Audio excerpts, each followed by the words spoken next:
मिट्टी में मिला दिया और अब रगड़ा जा रहा है। खौफ का दूसरा नाम अतीक अहमद आज खुद खौफजदा है। खौफ का दूसरा नाम अतीक अहमद आज खुद डरा हुआ है। खौफ का दूसरा नाम अतीक थर थर कांप रहा है, कह रहा है कि मिट्टी में मिला दिया गया हूं, अब बस रगड़ा जा रहा हूं। नमस्कार, आपके साथ मैं लावनी विनीत हूं और बहुत विशेष प्रस्तुति के साथ आपके बीच आ चुकी हूं। शाम के 6 बज रहे हैं और इस समय ये जो समय है वो माफिया डॉन अतीक अहमद के लिए बहुत बड़ा संकट लेकर आया है, क्योंकि अतीक अहमद की 16 दिनों में साबरमती टू प्रयागराज की जो जर्नी है, आज दूसरी बार नैनी जेल वो पहुंच चुका है और इन सब के बीच कल उसकी पेशी होनी है। उमेश पाल हत्याकांड को लेकर जिस तरीके से ताबड़तोड़ एक्शंस लिए जा रहे हैं, जिस तरीके की परिस्थिति लॉ एंड ऑर्डर को लेकर राज्य में बनाई गई है, इसके बाद वो माफिया, वो आतंकी, वो डॉन जो कभी दूसरों को डरा धमका कर रखता था, खौफ का दूसरा नाम हुआ करता था, आज खुद खौफजदा है। किस तरीके से बदला है उत्तर प्रदेश और माफियाओं का क्या हो रहा है हाल, इस पर करेंगे आज खुलकर बहस। लेकिन उससे पहले इस वक्त की सबसे बड़ी और अहम खबर इस वक्त आ रही है। आइए सीधे रुख करते हैं ब्रेकिंग न्यूज का। अतीक अहमद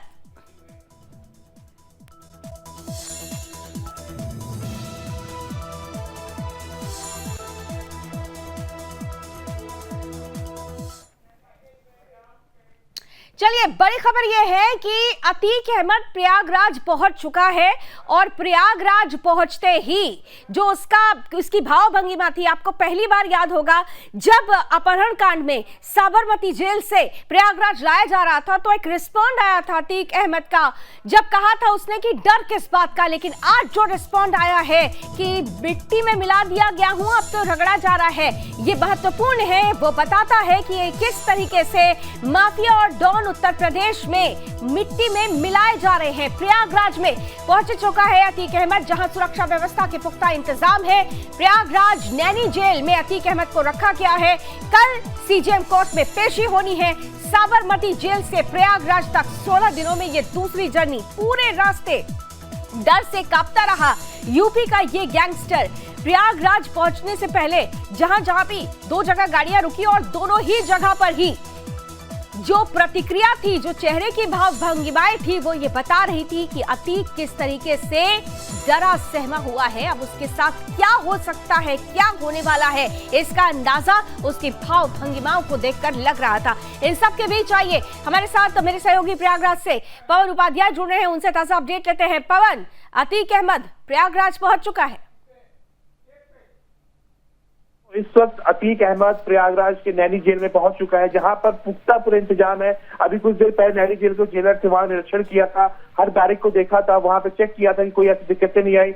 हर वहां के जो कैदियों थे उनसे बयान लिया था, तो पूरा पुख्ता इंतजाम है, पूरा सीसीटीवी कैमरा लगा हुआ है, लैस है। अतीक अहमद की पल पल की जो खबर, जो उसकी वीडियो की तरह देखा जाएगा, उसका हर चीज देखा जाएगा, उसकी मूवमेंट देखी जाएगी लावनी। तो कहीं ना कहीं ये जो अतीक अहमद के अंदर डर था, उसने पहले भी कहा था कि मिट्टी मिला दिया गया है, ये उसने पहले ही कहा था कि उसने मीडिया के साथ कहा था मिट्टी मिला दिया गया है। तो कहीं ना कहीं जो डर था, उसका डर अभी कुछ खत्म भी नहीं हुआ है, क्योंकि अभी जेल में लाया गया है। अभी कुछ के रिमांड में कहा तो कुछ कोर्ट में पेश नहीं किया जाएगा, क्योंकि काफी टाइम हो चुका है, तो शायद कहीं कल पेश किया जाएगा।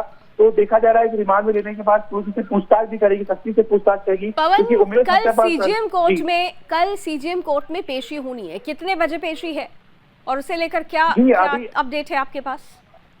जी, अभी कुछ बताने में सुबह प्रक्रिया होगी 10 के बाद, जब भी वहाँ कोर्ट खुलता है उसके बाद 10 के बाद वहाँ पे जाया जाएगा, 10-11 के बाद, जो कि फॉर्मेलिटी साइन जेल में की जाएगी।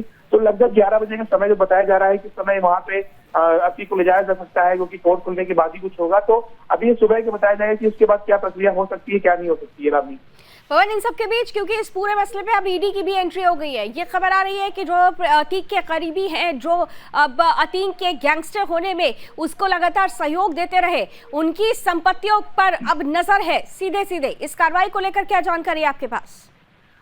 जी लावनी, बताना चाहता हूँ कि ईडी ने अभी तत्कालीन यहाँ पे खालिद जफर जो है और उनके सीए हो गए, उनके वकील जो हो गए, उनके जितने भी उनके घरों पे छापा मारा ईडी ने, और वहां पे उनके दस्तावेज खजाए जा रहे हैं उनके, क्योंकि ये एक जो मुख्य भूमिका थी, जो उनके सीए थे, उनके जो वकील थे और भी जो करीबी थे, खालिद जफर है। खालिद जफर उनका मेन बंदा है, जो बिजनेस को उनको आगे बढ़ाता था, फंडिंग करता था। उसके घर भी छापा मारा गया ईडी का। देखा जा रहा है कि वहां से भी कुछ दस्तावेजें मिले हैं वहां पे और कुछ कार भी बरामद हुई है।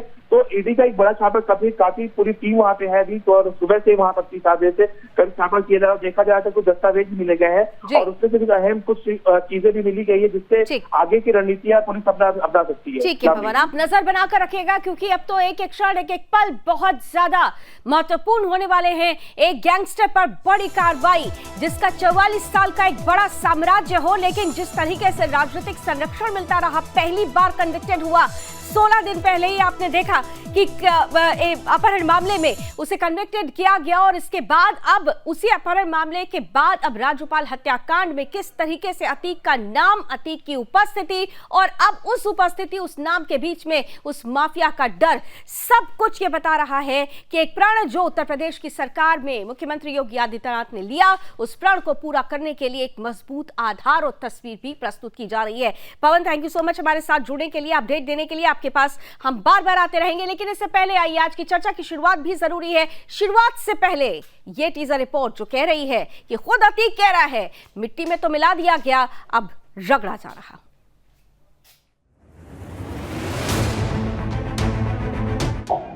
इस माफिया को मिट्टी में मिला देंगे, मिट्टी में मिला देंगे।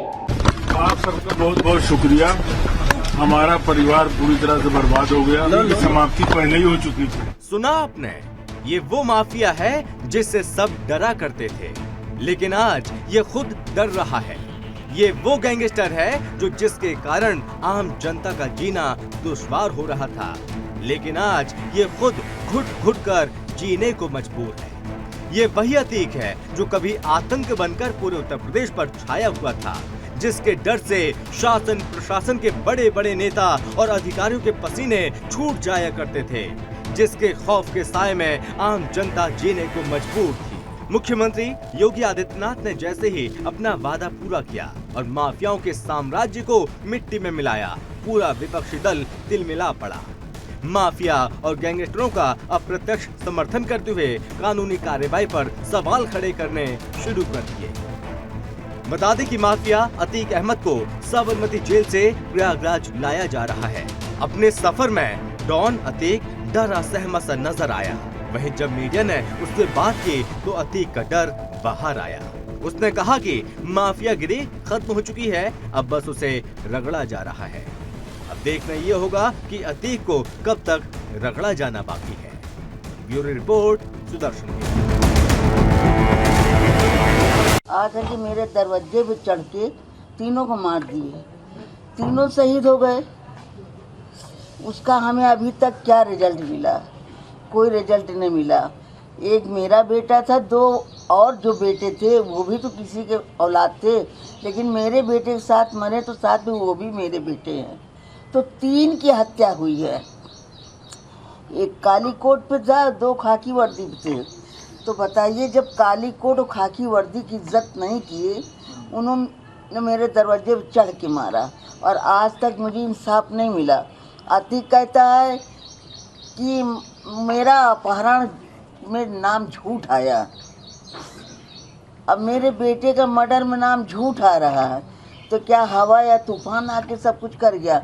17 साल से मुकदमा चला अदालत में, उसको जब इनकार कर रहा है तो और उसको इनकार करने में क्या बीतेगा? कुछ नहीं। तो देखिए, इस समय जो मेरे बेटे के साथ के रहने वाले सहयोगी वकील हैं, वो है आक्रोशित। जो उस दिन अदालत में उन लोगों का गुस्सा निकला है, उस गुस्सा को अभी थमा नहीं है। और मेरा बेटा सामाजिक तौर पे था, तो मैं ना समाज को पकड़ पाऊंगी और ना तो मैं काले कोट वालों को रोक पाऊंगी, या जो 2 खाकी वर्दी शहीद हुए हैं, अगर उनके खून में लाली होगी तो वो अदालत आएंगे। अगर उनका भी आग बबूल हो गया तो कौन रोक पाएगा? देखिए, मैं प्रशासन और शासन से यही मांग कर रही हूँ कि मुझे न्याय दिलाएं, चाहे जैसे दिलाएं। न्याय मेरे, क्योंकि जो हत्या हुई है उसमें मेरे हस्बैंड भी थे, 2 गनर भी थे, वो भी किसी घर के सदस्य हैं। ये तो हमको उम्मीद है, आज नहीं तो कल वो मरवाएगा। परिवार से अपने बिलक रहे, तो जिस तरह से वो भी न्याय मांग रहे हैं, हम भी न्याय मांग रहे हैं। तो आतंकी माफिया घबरा रहा है, डर रहा है, मिट्टी में मिला दिया गया हूं, अब तो रगड़ा जा रहा हूं। लेकिन इन सब के बीच सवाल एक और महत्वपूर्ण है कि अगर माफिया डर रहा है। अगर टेरर है तो फिर वो लोग जो इस पूरी गोलीकांड में शामिल थे वो अभी तक फरार कैसे हैं? ये तमाम सवाल, उन सवालों का जवाब देने के लिए हमारे साथ इस वक्त पैनल जुड़ चुका है। स्वागत करती हूँ हमारे साथ भारतीय जनता पार्टी का पक्ष रखने के लिए अश्विनी शाही जी उपस्थित हैं, हमारे साथ समाजवादी पार्टी का पक्ष रखने के लिए कीर्ति निधि पांडे जी हैं, बहुजन समाज पार्टी का पक्ष रखेंगे सुरेश चंद्रा जी, और साथ ही साथ फॉर्मर डीजीपी एल.एन. राव साहब भी आज के पैनल का हिस्सा हैं। आप चारों का बहुत बहुत स्वागत। और सबसे पहले समाजवादी पार्टी का पक्ष रखने के लिए कीर्ति निधि जी हैं। कीर्ति जी, आपके साथ ही शुरुआत कर रही हूं। मुख्यमंत्री योगी आदित्यनाथ ने एक प्रण लिया, संकल्प लिया कि देखिए माफिया बचेंगे नहीं, मिट्टी में मिला दिए जाएंगे। और अब ये वही माफिया है जिसके नाम से प्रयागराज की जनता थर-थर कांपती थी, आज ये खुद डरा सहमा है, कह रहा है मिट्टी में तो मिला दिया गया, अब तो बस रगड़ा जाऊंगा। कीर्ति जी, देखिए, निश्चित रूप से अपराधियों के कार्रवाई होनी चाहिए और अपराधियों के खिलाफ कानूनी रूप से जो भी कार्रवाई उत्तर प्रदेश की सरकार के पहल पे हो रहा हो या पुलिस के प्रयास से हो रहा है, ये लगातार जारी रहना चाहिए। और एक बात और कहूंगा, अपराधी अपराधी हैं, वो किसी जाति के हो, किसी मजहब के हो, उसमें सरकार को भेदभाव भी नहीं करना चाहिए, उनके खिलाफ सख्ती से कार्रवाई करनी चाहिए। और एक बात आपने अपने रिपोर्ट में भी कहा, वो सवाल हमारा भी है कि जिस तरीके से सरेआम उमेश पाल की हत्या और 2 कांस्टेबल भी हमारे उनके साथ शहीद मारे गए, जिस तरीके से सरेआम बम चले, जिस तरीके से सरेआम इतनी बड़ी घटना को अंजाम दिया गया, उसमें एक वांछित एक भी मुलजिम पकड़े नहीं। और बार बार उसको दिखाया जा रहा है जो 6 साल से जेल में बंद है थी, उनको दिखाया जा रहा है कि साहब इन्होंने सारी व्यवस्था बनाया, सारा दिशा निर्देश दिया, और जिस जेल में बंद है वो जेल साबरमती का है, वहां भी भारतीय जनता पार्टी की सरकार है, और उत्तर प्रदेश में भी भारतीय जनता पार्टी की सरकार है। अभी उमेश पाल की माता जी भी कह रही थी कि अभी तक कोई हमलावर पकड़े नहीं गए जो नामजद, और उनकी पत्नी अभी तक न्याय मांग रही। मैं कहूंगा सरकार को, पुलिस को मुस्तैदी से कार्रवाई करनी चाहिए, और जो भी नामजद मुलजिम हो उनके खिलाफ भी कड़ी कार्रवाई सुनिश्चित। कीर्ति जी, आपने अपनी ओपनिंग रिमार्क में अपने मन की बात कह ली, लेकिन आपकी मन की बात जो निकली है उसमें मेरे 2 प्रश्न आप लोगों से है। समाजवादी पार्टी भारतीय जनता पार्टी से पूछ रही है कि भाई क्यों नहीं अभी तक शूटर गिरफ्तार हो पाएंगे, मेरा प्रश्न भी होगा और अश्विनी शाही जी इसका जवाब भी देंगे। लेकिन उससे पहले आप लोगों से मेरा प्रश्न महत्वपूर्ण है कि जब भी ऐसी घटना हुई, अतीक अहमद जैसे लोगों के लिए आपके नेता का बाहर आके बयान देना कि देखिए कहीं गाड़ी ना पलट जाए, गूगल में तो सब कुछ दिख जाता है, बाद में तो सब पता चल जाता है, ये क्या था फिर? इसको हम क्या माने? और अतीक अहमद की अगर बात आती है तो अतीक अहमद को संरक्षण सबसे पहले किसने दिया था? 2006 में किसकी सरकार थी? 2014 में जब जमानत मिली तो किसकी सरकार थी? ये प्रश्न तो फिर आपसे भी पूछा जाएगा ना? मैंने बिल्कुल पूछा जाएगा, मैं उसका जवाब भी दे रहा हूं जी। आदरणीय अखिलेश यादव जी ने जब गाड़ी पलटने की बात कही तो सवाल यही था कि इस देश में कानून का राज है, संविधान से, कानून से देश चलेगा, और कानून और संविधान से आखिर 10 साल की सजा किसने दिया? गाड़ी पलटाने वाले लोगों ने दिया, जो लोग ये बता रहे थे। और ये सवाल तो सरकार के लोग खड़ा कर रहे हैं, सरकार के मंत्री और सांसद विधायक खड़ा कर रहे हैं कि इनकाउंटर कर दिया जाएगा, मार दिया जाएगा। ये तो सरकार की व्यवस्था पर पुलिस के ऊपर सवाल खड़ा करने का काम सरकार के लोग कर रहे हैं। नहीं तो कीर्ति जी, सभ्य समाज से अगर ऐसे गुंडों का, ऐसे माफियाओं का खात्मा हो तो फिर तो सभ्य समाज के लिए ठीक है ना। पहली बात तो कानून से सब चीज चल रही है, लेकिन कानून के बीच में जब आप ऐसे लोगों को अपने बयानों से आधार देने लगते हैं तो फिर हम जिस सभ्य समाज का हवाला आप लोग देते हैं वो कहाँ सभ्य समाज रह जाता है जब ऐसे गुंडे माफिया बीच में रहे तो? हम अपने बयान से कोई किसी को आधार नहीं देते। ये देश कानून से चलेगा, संविधान से चलेगा। तो देश कानून से ही तो चल रहा था, गाड़ी से भाई साबरमती से प्रयागराज कोर्ट में पेशी के लिए कानून की सम्मति तो कार्रवाई हो रही थी। इलीगल कंस्ट्रक्शन भी अगर गिराना होता तो उसका लीगल तरीका, अगर कोई अवैध निर्माण करा ले तो उसको भी गिराने का लीगल तरीका, बिना कानूनी तरीका अपना। नहीं, कहाँ कानूनी तरीका नहीं हुआ, जरा ये बता दीजिए ना भाई। पेशी उनके अतीक अहमद की पेशी अगर प्रयागराज कोर्ट में होनी थी तो अगर साबरमती जेल में है तो वहां से लाया जाएगा ना, जिस कोर्ट में पेशी होगी वहां लाया जा रहा था, तो कानून सम्मति तो प्रक्रिया हो रही थी। इसमें ये गाड़ी पलटने वाली, फिर उसके बाद जबरदस्ती परेशान किया जाता है, पूरे परिवार को परेशान किया जा रहा है, ये सारे जो स्टेटमेंट आए थे, इसका क्या मायने? ये तो सवाल उनकी सरकार के सांसद, मंत्री, विधायक खड़ा कर रहे हैं। आप लोग नहीं कह रहे थे, खाली उनके सांसद और मंत्री कह रहे थे, आप लोग नहीं कह रहे थे। आप चुप थे, आपने मौन धारण कर रखा था।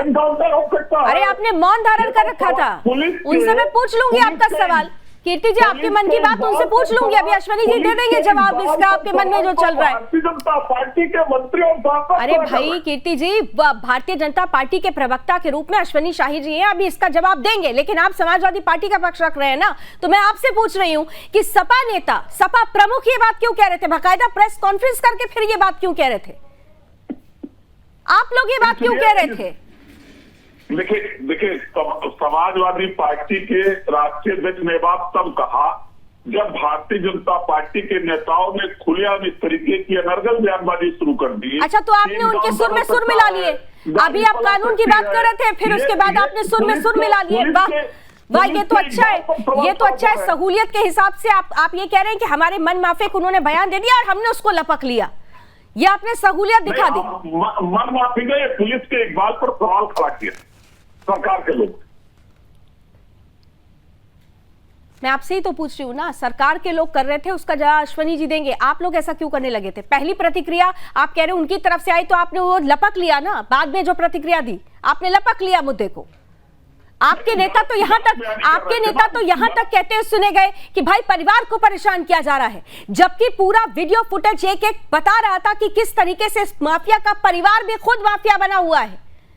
पत्नी से लेकर बेटा तक किस तरीके से शामिल है, भाई से लेकर पत्नी से लेकर बेटा तक पूरा परिवार शामिल है।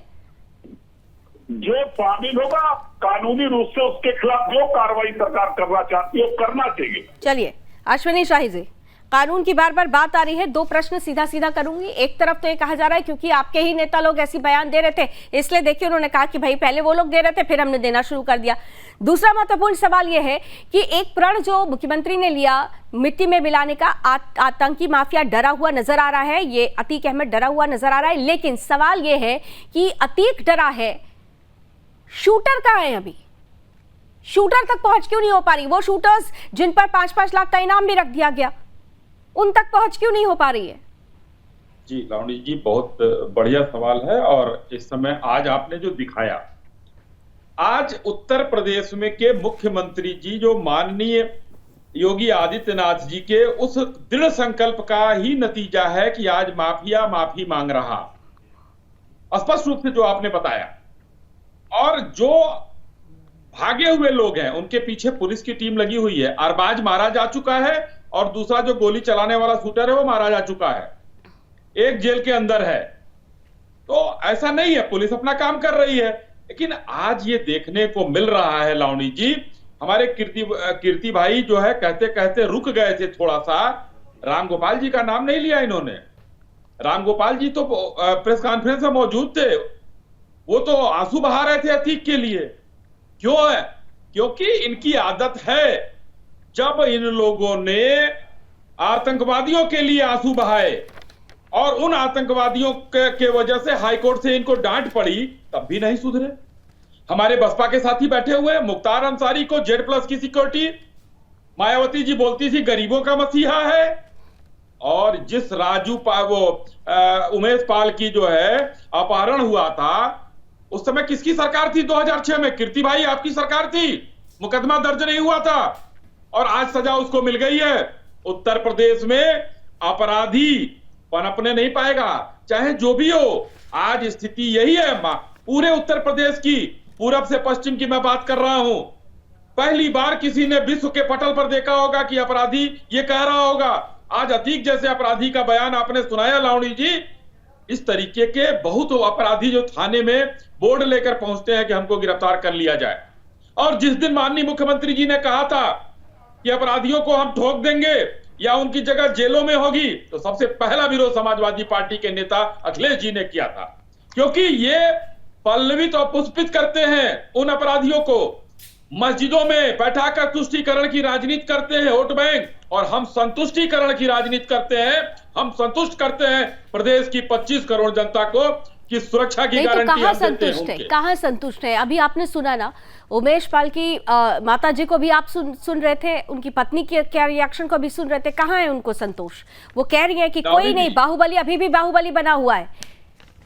लावणी जी देखिए, आज बाहुबली की क्या स्थिति है आप देखिए। उनकी माताजी का दर्द मैं समझ सकता हूं, उनका बेटा गया है और बेटा जाए भाई जाए, वो दर्द असहनीय होता है, उसको कोई वापस नहीं कर सकता है। लेकिन उसके बाद के जो शब्दों की बात उन्होंने की, ये माफिया बचेंगे नहीं, या तो गिरफ्तार करके लाए जाएंगे, उत्तर प्रदेश की कोर्ट में पेश किया जाएगा, और अगर कहीं पुलिस पर अटैक करने की बात करेंगे तो मारे भी जाएंगे, चाहे मुख्तार का बेटा हो या मुख्तार की बीबी हो, जो भी होगा, जो माफिया होगा। आज संतुष्ट हम करके रहेंगे। आज पश्चिम में जाते हैं लोग तो कहते हैं कि हम 4 बजे के बाद पहले निकल नहीं पाते थे, और आज 4 बजे के बाद हम अपने परिवार के साथ हम कहीं भी जा सकते हैं। ठीक है चंद्रा साहब, भारतीय जनता पार्टी कह रही है हम जनता को सुरक्षित रखने की जो हमने जिम्मेदारी उठाई है वो हम सुरक्षित रखेंगे। संतोष नहीं है अभी, लेकिन हम उन्हें संतुष्ट करेंगे। जो प्रण लिया है, वो संकल्प लिया है, वो पूरा करेंगे। लेकिन आप क्योंकि जब प्रतिक्रिया दे रहे थे अश्विनी जी, मैं आपको देख रही थी, आपका रिएक्शन, आप मुस्कुरा रहे थे, आप सहमत नहीं थे। क्यों सहमत नहीं है आप चंद्र साहब? देखिएगा, बड़ा सीधा बात है। पहली बात तो यह है कि मैं आप सभी को और अपने दर्शकों को भारतीय संविधान निर्माता की जयंती पर मुबारकबाद देना चाहता हूं, जिन्होंने ह्यूमन राइट की उपज की। दूसरे जो ये अभी बात कर रहे हैं, अतीक अहमद चूंकि जेल में थे इसलिए ये ले आए, बाद बाकी तो शूटर अभी हाथ नहीं आए। और जहां तक अगर हम देखें, जो सामाजिक न्याय की बात है और कानूनी प्रक्रिया की बात है, तो इतना तूल देना, अरे बाबा कोर्ट को काम करने दो, कोर्ट ने जो पहले इनको सजा दे रखी है इनको भुगतने दो। और जो अभी आपने कहा, बड़ी बेहतरीन बात है कि जो कभी डराता था आज वो डर रहा है। तो प्राकृतिक व्यवस्था का जो नियम है, नेचुरल जस्टिस जिसे कहते हैं, उसके तहत ये नितांत आवश्यक है। ये मैं कहना चाहता था लावणी जी। लेकिन एक और चूंकि ये झूठे वायदों से तो बात नहीं बनेगी। नहीं, सही कहा आपने, झूठे वायदों से बात नहीं बनेगी। अगर वायदा किया है तो पूरा करना भी होगा। और शायद सुरेश जी से हमारा संपर्क कटा है, मेरा प्रश्न अभी अधूरा रह गया। एक छोटा सा ब्रेक लेना होगा यहाँ पर, ब्रेक के बाद लौटेंगे तो सुरेश जी से जो मेरा प्रश्न था वो मैं बताती चलूं, क्योंकि महत्वपूर्ण है। ये वही बहुजन समाज पार्टी है जिसके विधायक को ही, यानी राजूपाल को, सरेआम मौत के घाट उतार दिया गया था। लेकिन अब देखिए, समय का पहिया, राजनीति ऐसी कि बाद में जिसने मारा उसी की पत्नी को मेयर के लिए चुनाव का टिकट भी देने की सिफारिश की जाती है। जब शाइस्ता का नाम सामने आता है तो अशरफ की पत्नी को सामने लाया जाता है। हालांकि बाद में मायावती ने स्पष्ट कर दिया कि हम अतीक एंड फैमिली के किसी भी मेंबर को किसी भी तरीके का कोई टिकट नहीं देंगे। लेकिन सवाल यही है कि पहले ये चीज क्यों नहीं सोची गई? क्या राजनीति के आगे सब कुछ पीछे हो जाता है? एल.एन. राव साहब, आपने देखा कि 16 दिनों में ये दूसरी जर्नी, साबरमती टू प्रयागराज तक, और इस जर्नी के बीच में जो पहली बार अतीक अहमद लाया गया था, 16 दिन पहले की तस्वीरें आपने देखी होगी, क्या रिएक्शन था, डर किस बात का? लेकिन आज देखिए, कह रहा है कि मिट्टी में मिला दिया गया, पूरा परिवार ही अब मिट्टी में मिला दिया गया है, खत्म हो गया है, हो रहा है, और अब रगड़ा जा रहा हूं। क्या इस तरीके के बयान देकर, अपने आप को बेबस दिखाकर हमदर्दी बटोरने की कोशिश है? ये क्या अतीक अहमद का कोई माइंड गेम भी हो सकता है? क्योंकि बहुत जगहों पर ये चर्चा शुरू हो गई है कि अतीक को अभी इतने हल्के में नहीं लिया जाए, उसे पता है कि उसके पीछे अभी भी लोग खड़े हुए हैं। देखिए लावणी जी, एक वक्त था जब अतीक का तूती बोलती थी यूपी में, और जो वो उनका एक छत्र राज समझते थे, जो वो चाहते थे वो होता था। पॉलिटिकल सर्कल में बड़ा उनका नाम था, और उन्होंने काफी अपने टाइम में बहुत सी संपत्तियां बनाई, चाहे वो लीगल या इलीगल जो भी करें, मैं उसकी डिबेट में नहीं जाता हूं। लेकिन हाँ, एक टाइम था जो अतीक अहमद के नाम से लोग थर थर कांपते थे, और अब ये दूसरा टाइम ये आया है, जैसा आपने सही कहा, ये चक्कर है, घूमता रहता सकता है। अब ये चक्कर अब ये आया है समय कि अब अतीक अपने आप में घबराया हुआ है, और जो पहली दफा जो आया था साबरमती से यहाँ पर प्रयागराज आया था, तब उस केस में वो सजा आने के टाइम में हुआ नहीं था, बाद में जब गया तो उसको सजा हो गई थी, उम्र कैद की सजा हो गई थी। तो उसके बाद जो आदमी जेल में रहता, कई सालों से जेल में है, और जब सजा होने के बाद तो और आदमी मनोबल टूट जाता है, आदमी चाहे कितना ही बड़ा अपराधी हो मनोबल टूट जाता है, और उसके साथ जो जितने भी आदमी उसके साथ में रहते हैं वो भी धीरे धीरे साथ छोड़ने लग जाते हैं। तो और दूसरा एक और मैं बता दूं कि इसकी क्राइम की लिस्ट बहुत लंबी है। अब देखना जितने क्राइम के अभी नतीजे आने वाले हैं, अभी और जो रिजल्ट आएंगे सब में ही आप देखना क्या क्या, क्योंकि एक पहली बात ये थी जब ये इनका एकछत्र राज था तब इनके खिलाफ लोग गवाही नहीं देते थे। अब अगर कोई गवाहियां चल रही हैं तो लोगों का भी विश्वास हो गया है कि अब कानून में विश्वास है, और कितना ही बड़ा अपराधी हो उसके खिलाफ जो कोई क्राइम उसने किया है उसके खिलाफ गवाही देने में अब कोई चूकेंगे नहीं। और वही एक नतीजा है कि गवाही हुई है उस केस में, और उस केस में उसकी सजा हुई 17 साल पुराने केस में। अब आगे जितने भी केसेस में ये जाएंगे तब देखते हैं कि क्या आगे रुख अपनाते हैं ट्रायल का। और दूसरा जो ये कह रहे हैं कि अभी मेरे को बहुत डर है, जो आपको कह रहे हैं कि सिंपैथी बटोरने की कोशिश कर सकते हैं, नो डाउट ये सातिर आदमी है, सातिर माइंड है इनका, तो कोई भी चाल चल सकते हैं। ये भी पॉसिबिलिटी हो सकती है कि आम आदमी जो लोगों से ये सिंपैथी बटोरने की कोशिश करें कि देखिए मेरे साथ बहुत ज्यादती हो रही है, लेकिन बहुत लोग अब समझदार हैं, वो इनकी बातों में आने वाले नहीं है, कोई सिंपैथी इनको देने वाला नहीं है, क्योंकि इनके सताए हुए बहुत से लोग हैं, विक्टिम्स हैं। जो अभी उमेश पाल की माताजी और वाइफ की बात हो रही थी, और भी ऐसे विक्टिम्स बहुत हैं जो इनके द्वारा सताए हुए हैं।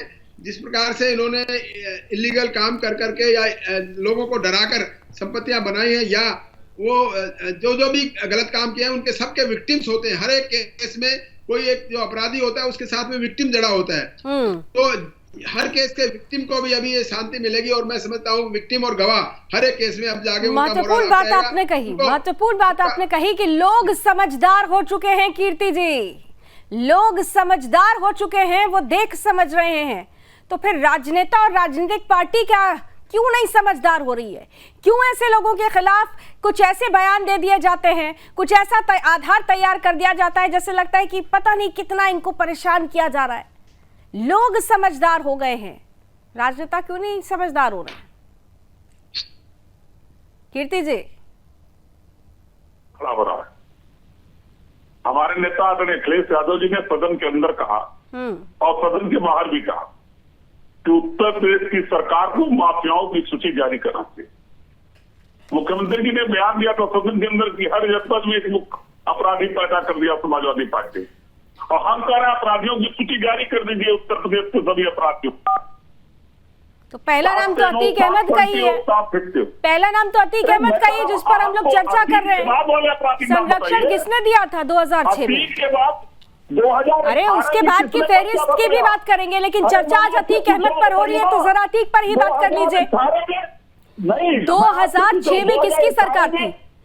2007 में बहुजन समाजवादी पार्टी की सरकार आई, चलिए पकड़ लिए जरा। 2014 में आप फिर आए, आपने जमानत दिलवा दी। आप आते हैं, आप कहते हैं आतंकियों का मुकदमा वापस ले लेंगे। अपनी बात कीजिए ना पहले। अरे आपसे पूछो, आप बताइए हमें। आप पहले बताइए ना, मैं तो बताने के लिए लंबी चौड़ी फहरिस्त लेके बैठी हुई हूँ। मैं बताने लगूंगी तो चर्चा का समय ही चला जाएगा। आप बताइए ना, अतीक को किसने संरक्षण दिया? अतीक को संरक्षण किसने दिया? 2018 के पूर्व के चुनाव में, उस चुनाव में उम्मीदवार सरकार के कौन से मंत्री बना गए थे? अतीक को संरक्षण किसने दिया, घोषित किसने किया? 2006 में किसकी सरकार थी? 2006 में किसकी सरकार थी? 2014 में जमानत मिली तो किसकी सरकार थी? मैं तो पूछ रहा हूँ 2018 के लोकसभा के उपचुनाव में सरकार के, आप जहाँ इशारा कर रहे हैं उसका जवाब देने के लिए बैठे हुए हैं अश्विनी शाही। मैं जाऊंगी उनके पास, लेकिन 2006 और 2014 की बात बताइए। 2006 और 2014 की बात, अरे कहाँ जा रहा है आपका आईक्यू लेवल? ये आप लोगों ने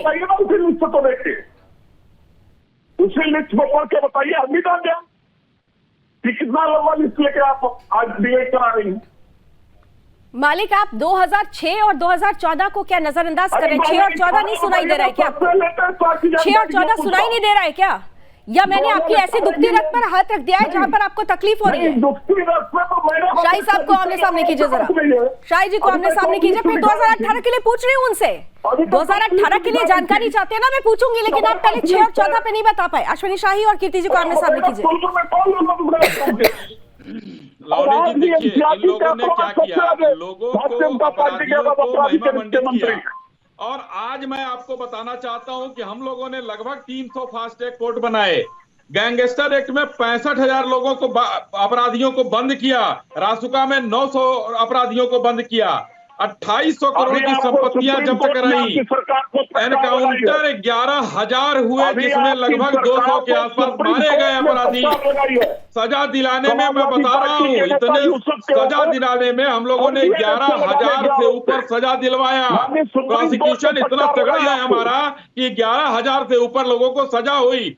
और उसके बाद 77 लाख केस आज ई पोर्टल पर है, आप कोई भी जाकर देख सकता है। पूरे हिंदुस्तान में सबसे ज्यादा 77 लाख केस आपके सामने है, देख सकते हैं। 1,000 से ज्यादा लोगों को 10 वर्ष से ऊपर की सजा, 1,000 लोगों को आजीवन कारावास, ये सजा दिलाने के लिए हमने काम किया। और योगी जी का एक भी मोटिव है जो उन्होंने सदन में बोला था, अपराधियों को मिट्टी में मिला देंगे और हम मिट्टी में मिलाकर ही रहेंगे। उत्तर प्रदेश में अपराधी पनपने नहीं पाएगा। उत्तर प्रदेश की जनता को इनसे निजात दिलाना है, चाहे जो भी हो जाए, जो कार्रवाई करनी पड़े। पुलिस को फ्री हैंड छोड़ा गया है, अपराधियों से कोई सलूक नहीं, शिकायत नहीं हो, आप लोग पूछते हैं, हर थाने में अपराधियों की लिस्ट होती है। आप लोगों ने पहले सूचित किया, आज भी रो रहे हैं। आप कसूर बहा रहे हैं आतंकवादियों के लिए जैसे बहाते थे। अतीत आपका जो है फाइनेंशियल रहा होगा, आपका राजनीतिक संतुष्टिकरण वाला रहा होगा, लेकिन हम उसको संतुष्ट नहीं है। वो अपराधी है, उसके परिवार के लोग अपराधी हैं, और उसको सजा दिलाना उत्तर प्रदेश पुलिस का काम माननीय योगी आदित्यनाथ जी के आदेशानुसार चल रहा है। नहीं, लेकिन देखिए एक चीज अश्विनी शाही जी हो या कीर्ति जी हो या फिर बहुजन समाज पार्टी का पक्ष रखने के लिए सुरेश जी हो, सभी पॉलिटिकल पार्टीज, वही बात है ना कि अगर ऐसे टोटलिटी में देखें तो इस हमाम में सब एक जैसे हैं।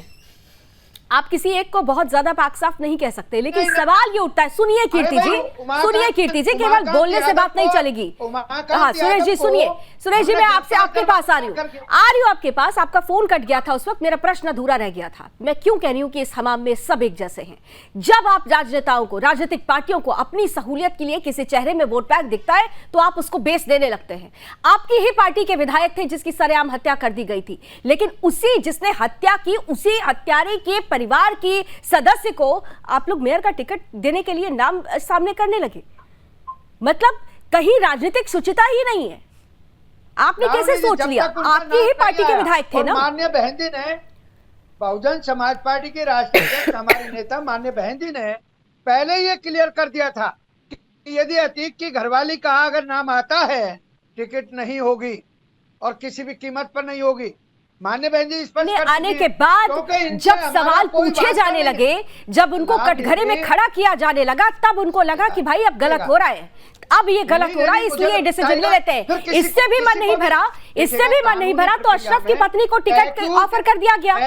इससे भी मन नहीं भरा तो अशरफ की पत्नी को टिकट ऑफर कर दिया गया। अरे साहब ये भी तो बताइए ना, शाइस्ता से तो आपने कन्नी काट ली, लेकिन अशरफ की पत्नी को क्यों ऑफर दिया गया? फिर सुरेश जी, अशरफ की पत्नी को, अशरफ अहमद की पत्नी को क्यों फिर ऑफर दिया गया? आप तो पूरे परिवार में से सोच रहे थे ना किसी एक को किसी तरह से टिकट दे दिया जाए। वो तो परिस्थिति ऐसी नहीं हुई कि आप लोगों को पीछे कदम करना पड़ गया। लावनी जी बोलने भी दीजिएगा ना। हाँ ठीक है, 20 सेकंड में पूरा कीजिए। किसी का नाम नहीं है किसी FIR में, जब तक किसी के ऊपर कोई चार्ज नहीं है, आरोप नहीं लगा है, तब तक तो साधारण आदमी टिकट दी जा सकती है। लेकिन जैसे ही नाम आ गया, हमने बसपा ने उनसे नाता खाता और दूसरा शाही साहब 10 सेकंड में जवाब दीजिए, फिर मैं समाप्त करूंगी। शाही साहब 10 सेकंड में जवाब दीजिए, फिर मैं समाप्त करूंगी। उमाकांत यादव ने गड़बड़ किया था। ठीक है, शाही साहब 10 सेकंड में जरा जवाब दे दीजिए। मान्य बहन जी ने जी, अपने आवाज मैं और वहां से चंद्रा साहब जेड सुरक्षा मायावती ने क्यों दिया था? आप अपराधियों को नहीं बढ़ाते थे तो जेड सुरक्षा क्यों दिया? अपराधी को और गरीबों का मसीहा कहकर आज अपराधी पंजाब की जेल से आने से अब वो आना नहीं चाहता है। चलिए एक बात तय हो गई, एक बात तय हो गई कि जब अपराधी अगर अपराध करता है तो ये जिम्मेदारी समस्त राजनीतिक पार्टियों की और समेकित रूप से सभी राजनेताओं की होनी चाहिए कि ऐसे अपराधियों को सभ्य समाज में स्थान ना दिया जाए, क्योंकि वो जनता का प्रतिनिधि के रूप में अगर उसे प्रस्तुत किया जाता है तो ये उस जनता के साथ धोखा है जिसका हवाला लोकतंत्र के रूप में आप देते हैं। आकलन जरूर कर लीजिएगा। धन्यवाद बहुत बहुत हमारे साथ जुड़ने के लिए। समय की कुछ सीमाएं हैं, इसलिए इस चर्चा को यही खत्म करेंगे, लेकिन इतना जरूर है, चर्चा खत्म होते होते जिस तरीके की प्रतिक्रियाएं सामने आई, इतना तो जरूर है कि माफिया डरा सहमा हुआ है। संकल्प लिया गया है सरकार की तरफ से, मुख्यमंत्री की तरफ से कि माफिया को मिट्टी में मिलाएंगे। तो इस संकल्प को पूर्ण करने के लिए उन शूटर्स को भी जल्द से जल्द सलाखों के पीछे करना जरूरी है जिन्होंने उमेश पाल हत्याकांड को अंजाम दिया। उम्मीद करते हैं एक अच्छी तस्वीर हमारे बीच होगी। इस उम्मीद के साथ अभी बस इतना ही। देश और दुनिया की तमाम खबरों के लिए आप जुड़े रहिए सुदर्शन न्यूज के साथ। जय हिंद। इस माफिया को मिट्टी में मिला देंगे, मिट्टी में मिला देंगे। आप सबका बहुत बहुत शुक्रिया।